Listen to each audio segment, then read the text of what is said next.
All right, folks, we are back. It's the Alex Jones Show. I'm Jason Burma, sitting here with Peter Dale Scott. He's going to remain with us for a few more moments, and then we're going to start taking your calls, going over some of the mainstream news here that, again, foreign mercenary forces are in the United States under the guise of American police force. It's not American. It's not a police force. But we were just talking a little bit about COG and how that kind of intertwines into this government drug dealing, and we talked about Iran-Contra over the break. Why don't you tell people, about Oliver North's revelations about continuity of government during Iran-Contra? Right. Almost all that we know about continuity of government is actually goes back to the era when Congress, there was a congressional committee on Iran-Contra, and Oliver North was a witness. And a very good journalist, Alonzo Chardy, wrote for the Miami Herald? Yes, for the Miami Herald, an article where he described it in some detail as a plan for the suspension of the Constitution. And Congressman Jack Brooks from Texas was on the committee, and he asked Oliver North on camera, on television, is it true that you have been working on plans to suspend the American Constitution? And the most amazing thing happened. The chairman of the committee, who was a Democrat, Senator Inouye, banged his gavel and said, we can't go into that in an open session. We have to go into that in a secret session, thereby telling us all, in effect, that there was something there that was so sensitive that the American people couldn't hear about it. And it was amazing that the New York Times had printed every word of the hearings, and they printed that exchange. But they did a news story about what happened that day and didn't mention that Oliver North, the idea that Oliver North was doing something about suspending the American Constitution was not in the news story or any other mainstream media news story. That's where I really became, for the first time, aware of the increasing gap between what's going on at a deeper level. I call Iran-Contra a deep event, the Kennedy assassination a deep event, 9/11 a deep event. We're just getting used to the fact that every now and then something happens that we're not going to get to the bottom of. And what we have to be aware of is that cumulatively, these deep events are doing more to shape where the country is going than all the public debate that goes on in Congress. And that's particularly true of 9/11. We still haven't got to the bottom of it. Even the chairman of it had admitted that they didn't get proper information from the CIA. Louis Freeh, who was head of the FBI at the time, had said that it's perfectly understandable that people would want a new investigation. And yet, we're not going to get a new investigation because it's a deep event.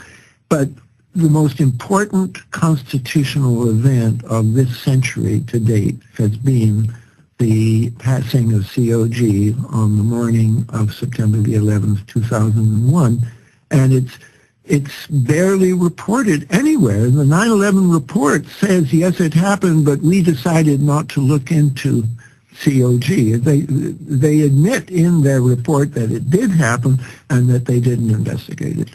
It is shocking. Some other things that they've said, Lee Hamilton and Thomas Keane did a book, Without Precedent, where they admitted that, NORAD and the FAA just lied to them, and they said it was so far from the truth, we don't know why they said what they did. I was actually one of the first people to get the NORAD tapes, which had been vetted, but, the first person to go through 30-plus hours of audio over, I think it was 21 separate channels, and you listen to these things, and they're talking about drills going on. In fact, in the movie Fabled Enemies, I go over it, they had to call into Cheyenne Mountain 20 minutes after Flight 93 had been downed and ask them to take the inputs out of their screens, out of radar, because they were getting even more hijacking. Oh, my God. Yeah, and, and I play the audio for you with them frantically calling into Cheyenne Mountain, telling them to take the inputs off. And publicly, we know they were following Delta 1989, which supposedly had a bomb on board. They were following a Korean Airlines plane out of Alaska coming in. I know about that one because it came down in Canada. Yes, that's right. It did come down in Canada before it was able to reach. You know, you read over and over and over that not a single plane was brought down. One plane was forced down. It was forced down by the Canadians who were not clued into whatever was happening. Well, if you go and you check the FBI's initial, I believe it's Team 8 or Team 7, they've now released some documents where they admit, and they give you the tail numbers of not only the 4 hijacked planes, but 4 more that they thought were hijacked on the morning of 9/11. So we are so far from the truth on that very, very deep event, and it does warrant a new investigation, and I'm hoping that the people over at NYC Can are able to, win their Supreme Court decision. Just getting it to the Supreme Court is almost a victory, and, shining the light in the darkness, and that's what you've been able to do so well. We're going to let you go because we've got an extensive interview to do later on for my upcoming film, Invisible Empire. Thank you so much for your time. Thank you, Jason. It was a great pleasure to actually see you, just talk to you. Oh, excellent. Thank you so much. So we're going to go to your calls in just a moment, folks, but I want to thank the final sponsor of the day. You can just get up and go. I'm not going to force you to stay the other 10 minutes. Frontsight.com. That's frontsight.com, SIGHT.com. You want to learn how to use your firearm. You want to be trained by the best. You got to go to frontsight.com. They help make this program possible. Just great people. If you want to use a firearm in the correct manner. I was going through the news wires today. This is just a side story. I thought it was a great story. But a 5-year-old boy was able to shoot down, in Texas, by the way, out of Houston, an 800-pound alligator. Now, all you people that want to disarm the American public, if this child did not have a firearm, guess what? That 800-pound alligator probably would have eaten him. So there are many reasons to arm yourself. It's our Second Amendment right. And, Peter Dale Scott alluded to it. When peaceful protest is gone in this country, what do we have left? Well, Jack McLam out there will tell you, we got the voting box and we've got the cartridge box. And I really sincerely hope it never comes down to that cartridge box. All right, let's go to your calls. Stephen in Texas. Stephen, you're on the line. Yes, sir. Yeah, hey, good afternoon, Jason. Great show. Thank you. Okay, first of all, so I'm following up on what I was telling you about yesterday.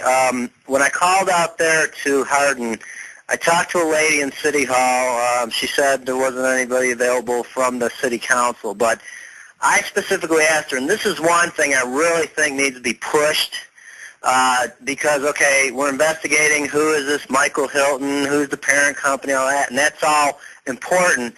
But I think the biggest issue, and this is what I asked her about, I said, I understand that this is a detention center. I said, who are they planning on detaining? Who are they going to have, for detention? She would not answer my question.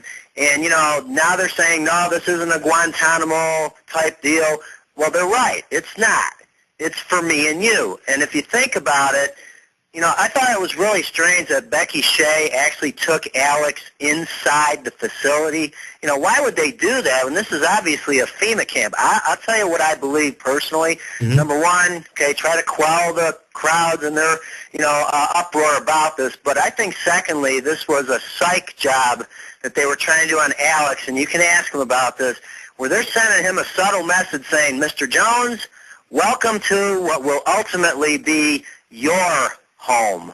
Well, let's hope that that's not the case, but I do see where you could come to that conclusion. And I thought it was very bizarre that they had that sign about the hostages outside of the premises that we read earlier on the show today. If you saw the local news report, and we're going to be playing that in an upcoming segment along with the Pittsburgh video of them just gassing students who are on campus watching from a balcony. Believe it or not, I mean, it's there. We can't deny it.